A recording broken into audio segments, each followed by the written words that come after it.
Button दबाएंगे, इस बिहार को, सिंहासन को उस मान्यवर कांशीराम कर रहा हूं। वैसा समाज जोन बा कहीं जोन बा इस देश में और इस विश्व में जो है नहीं है। ये समाज ऐसा है, ये समाज ऐसा है, ये समाज ऐसा है कि आंवला होता है ना, वो आंवला के ढेरी है। एगो के सजावा तो दूसर का भरकता, एगो के सजावा तो एगो भरकता। इसका कारण सबसे बड़ा अगर है तो अशिक्षा है। हमें सीखना होगा। मान्यवर कांशीराम साहेब कहा करते थे कि अगर अकल नहीं है तो नकल करना सीखना होगा। अगर नकल करना नहीं सीखिएगा आप लोग, तो आज जिस तरह से इस देश में हमारी बहन बेटियों की इज्जत आबरू के साथ खिलवाड़ किया जा रहा है, हमारे लोगों के साथ जो हत्याएं की जा रही हैं, हमारे लोगों के साथ गांव के गांव मारा जा रहा है और थाने में एफआईआर तक नहीं लिया जा रहा है, उसका कारण जो है हम लोगों को संगठित ना होना है। क्योंकि मान्यवर कांशीराम साहेब कहा करते थे कि अकल नहीं है तो नकल करना सीखना होगा, और नकल हमें अपने आसपास के जो लोग हैं उनसे सीखना होगा कि मुट्ठी भर लोग जो है संगठित होते हैं और इस देश का राजा होते हैं, और उनके ऊपर किसी तरह का जोर जुल्म नहीं होता है। और हम लोग अधिक संख्या में होने के बावजूद हमारे लोगों पे शोषण होता है, हमारी बहन बेटियों का जो है बलात्कार होता है, और हमारा थाना में एफआईआर तक जो है दर्ज नहीं होता है।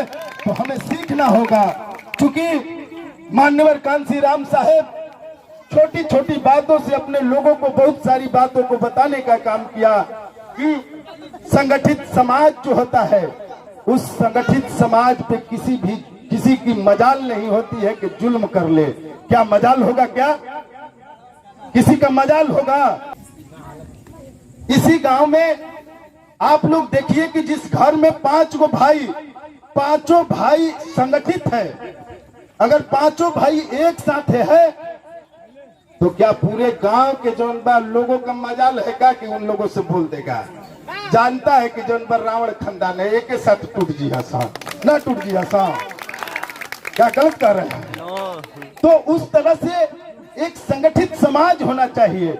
और बाबा साहेब ने इस देश में जो संविधान बनाया, उस संविधान में आपको स्वतंत्रता का अधिकार दिया है। आपको किसी का मजाल नहीं है कि गाली के सामने से निकल जाएगा, आपको जो है नीचा दिखाकर आपके सामने से निकल जाएगा। उसका मजाल नहीं है कि आपको जो है चमार बोलकर जो है आपके सामने से निकल जाएगा। बाबा साहेब ने वो स्वतंत्रता देने का काम किया है। आपको समानता का अधिकार दिया है कि आपको कोई नीचा नहीं दिखा सकता है। आपको शिक्षित होने का अधिकार दिया है। और सबसे बड़ी बात, इस देश में 1950 ईस्वी में 26 जनवरी 1950 में जो संविधान बनाया और इस देश में संविधान लागू किया, सबसे बड़ा हथियार आपको वोट देने का दिया। और उस वोट से कहा कि पहले रानी के पेट से राजा पैदा होता है, पर अब तो वंचितों के घर से जौन बा राजा पैदा होगा। इस चीज को जो है हम लोगों को समझना होगा, इस संगठन को जो है समझना होगा। हमारे लोग क्या करते हैं, हमारे लोग क्या करते हैं कि चंद मुर्गा, दारू, चंद पैसों पे जो है अपने आप को, अपने ईमानों बेच देने का काम करते हैं। और वो वोट जिससे इस देश की सत्ता चलती है, वो वोट जो हमारे हक अधिकार को दिला सकती है, वो वोट जो हमारी बहन बेटियों की इज्जत आबरू को बचा सकती है, वो वोट जो हमारे बच्चे को एसपी, डीएसपी, डीएम बना सकती है, वो वोट जो हमारे रोजगारों को रोजगार दे सकती है, वो वोट क्या करते हैं हम लोग? चंद लालचों में जो है उस वोट को बेच देने का काम करते हैं और अपने बच्चों को, भविष्य को जो है अंधकार में डालने का काम करते हैं। उस चीज को समझना होगा कि संगठन जिनकी मान्यवर कांशीराम साहेब कहा करते थे कि जिस समाज की गैर राजनीतिक जड़ें अगर मजबूत नहीं है उसके साथ जो है शोषण होते रहेगा, उनके इज्जत आबरू के साथ खिलवाड़ होते रहेगा। इसलिए आप लोगों को जो अपनी गैर राजनीतिक जड़ों को मजबूत करना होगा और जो है अपने गैर राजनीतिक जड़ों को मजबूत करते हुए इस बिहार कदम दबाएंगे, इस बिहार को, सिंहासन को, उस मान्यवर कांसी राम साहब की बात को जो है समझता है, जानता है कि मैं इस कुर्सी पे बैठ नहीं सकता हूँ, इस कुर्सी पे अगर बैठ नहीं सकता हूँ, अगर इस कुर्सी को हिलाने भर ऐसे क्षमता रखूंगा तो जौन बा सुरेश जी हमेशा डेरात रहिया कि जौन बा पगला जी हसा कबो हमार कुर्सी उखाड़ दी हसा। तो इस कुर्सी को उखाड़ने वाला जाना है, कुर्सी पर बैठने वाला बने चाहे नहीं बने, ये संकल्पित होना होगा, तब जाके जो है हमारा समाज जो है बदलेगा, उसका दशा दिशा जो है बदलने का काम करेगा। हम लोगों को समझना होगा कि मुट्ठी भर मला सन ऑफ मलाह का जो है संगठन बनाते हैं मुकेश साहनी। मुकेश साहनी अभी दो को पोस्टर जो है चौक पे लगा हुआ है, अंबेडकर चौक लगा है, जगह जगह लगा हुआ है। मुट्ठी भर मला, सिर्फ सोन के किनारे और गंगा के किनारे जो है मला समाज पाया जाता है और उसका जो है इसी 2020 के चुनाव में 4 को विधायक निकलता है, एक बिना जीता हुआ जो है वो मंत्री बनता है। वो चीज हम लोगों को सीखना होगा, संगठित होना होगा।